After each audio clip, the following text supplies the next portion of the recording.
Hi, everyone. Thanks for being here. We are going to jump right into it. We have 15 minutes to dive into this really intriguing topic. John Demers was named the head of a task force last year by the DOJ to combat, I should say, alleged Chinese economic espionage. And he's got a lot of thoughts to share with us on that topic. I wanted to set the scene really quickly. Over the last several years, there's been sort of an evolution in how the department's been tackling this problem. 2014 was the first announcement of state-sponsored hacking charges by DOJ against, I believe, 5 PLA officers. 2015, we had the Obama-Xi agreement. Thou shalt not knowingly conduct economic espionage. And now we have this task force. So John, if you could just get us up to speed on where we are, what you've been doing to tackle this threat via the task force, and then we can go from there. Great. Well, thanks, Sean. Thank you all for being here. The great thing about these lights is I feel like it's just you and I having an intimate conversation because I can't see anybody after the clock. And thanks, obviously, to Cyberscoop, who is sponsoring this event. So always great to be here for this. So you're right. 2014 was a seminal moment in this area when the department indicted for the first time these Chinese PLA officers for intrusions to get intellectual property to help their own companies. And what we've seen over time is, I think, changing tactics on the part of the Chinese. So that, as you mentioned, that those were military officers doing pure cyber operations. Now, in December of 2018, we did charge APT-10, right, for their computer intrusions into managed service providers, and then through the managed service providers into the clients of those managed service providers to get, again, intellectual property for the benefit of Chinese companies. That was a pure cyber case, and that was the first case that we had indicted that was of activity that postdated the Obama-Xi understanding.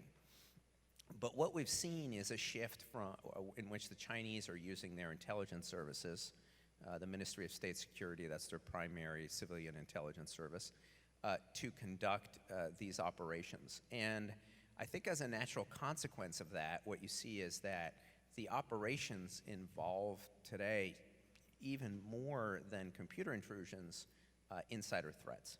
And some of our cases are actually what I would call a hybrid case. So an insider is co-opted, persuaded to implant a piece of malware into a computer system, and then that computer system can be remotely accessed from China to steal the information the Chinese want. So we've got the hybrid, that hybrid threat, and then we just have the pure insider threat, the person who gets co-opted and downloads data onto a thumb drive and flies off to Beijing, the person who's taking pictures, screenshots, and otherwise gathering data. And that's been, I think, a significant shift in the way the Chinese have been doing business in this area.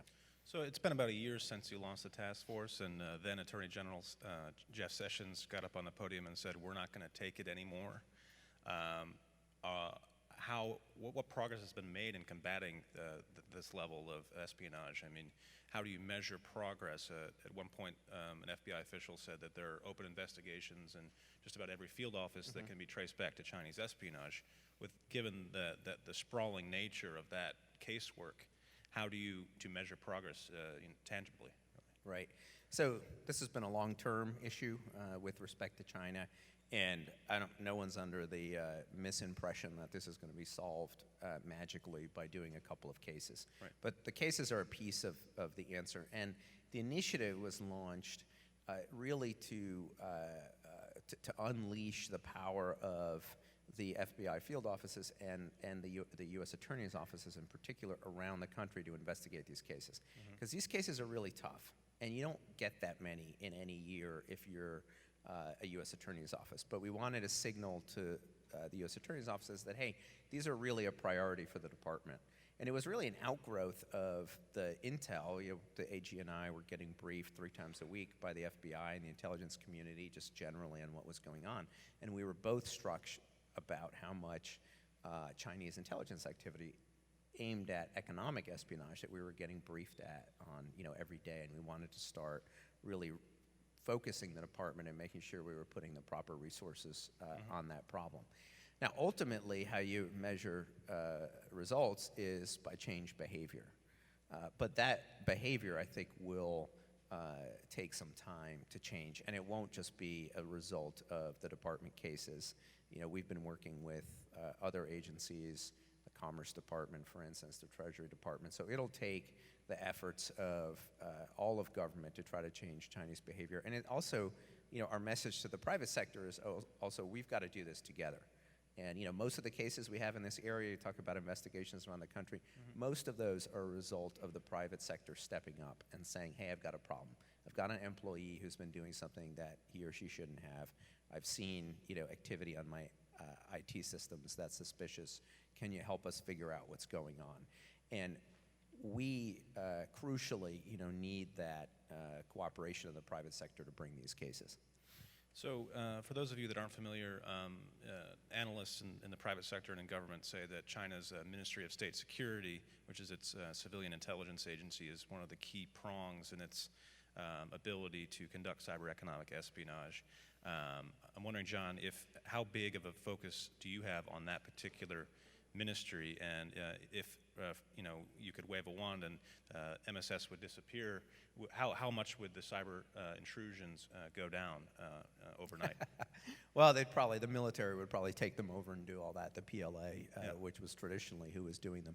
And the PLA is still active in this area too. And then you have a set of Chinese contractors who, you know, sometimes are, sometimes aren't, acting on behalf of the government to steal data, or they're stealing it and then, you know, trying to turn it over or sell it to the Chinese government. So there are a host of actors in this area in China. But clearly, you know, I think our cases reflect an increased focus by the intelligence services to do this kind of intellectual property collection. And it's very discriminating. And what I mean by that is it's really about getting key pieces of intellectual property in technological areas where the Chinese want to develop domestic industry. And the Chinese intelligence services are working together with Chinese companies, and they're working together with Chinese research institutes to figure out exactly what it is that those companies and research institutes need them to steal in order to develop that industry. And the ultimate direction to develop that industry and that technology is from the very top of the government. So before John returned to the department last year, it was right? Yeah, beginning of last year. He did a stint in the private sector with Boeing as a lawyer there on various issues. And as has been reported, Boeing, and among many other critical infrastructure companies, has been targeted by Chinese cyber capabilities. So I'm wondering how you given that stint in the private sector, how that shaped how you view this threat and challenge, and how you bring that perspective to bear in your day-to-day work. Mm-hmm. Well, I think what my time in the private sector gave me was better appreciation for how the private sector hears the government's requests for cooperation, right? And what are the kinds of things that the private sector is thinking about when they're deciding whether to come forward to the government? What are they worried about reputationally? What are they worried about in terms of resources? What are they, and what do they really see the benefit of coming forward as being? And you know, is the private sector convinced that you know, if I come forward, this will be better for me, this will be better for industry at large? And so one of the things that we do, that I do when I go out and I talk, I try to use examples of companies that have benefited from having come forward early and quickly. And so, you know, one example is the example of Micron. You know, the computer chip maker out in San Francisco had its intellectual property stolen by a Chinese company, Fujian Jinhua. The case is still pending, so these are all allegations. But that company came forward very quickly to the FBI, to us, to other parts of government, and said, hey, you've got to help us look at what happened. Now, as a result of their coming forward, the Chinese company was put on the entity list by the Commerce Department after they did their own investigation. And as the practical effect of that is that this Chinese company, which was set up for the purpose of developing the same product that Micron makes, these computer memory chips, is unable to import the tooling from the United States that it needs to produce the product that it stole the intellectual property to create.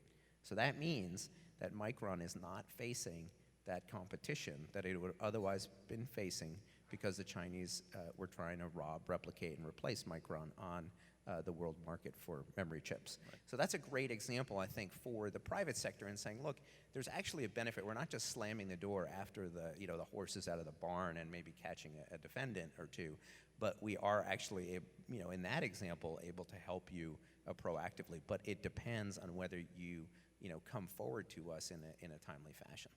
And there's a lot of industries that have been targeted, allegedly, by state-sponsored attackers. Certain industries get more attention than others. Are there overlooked areas of critical infrastructure that may not realize the extent to which they're under attack from Chinese hackers? I think at this point,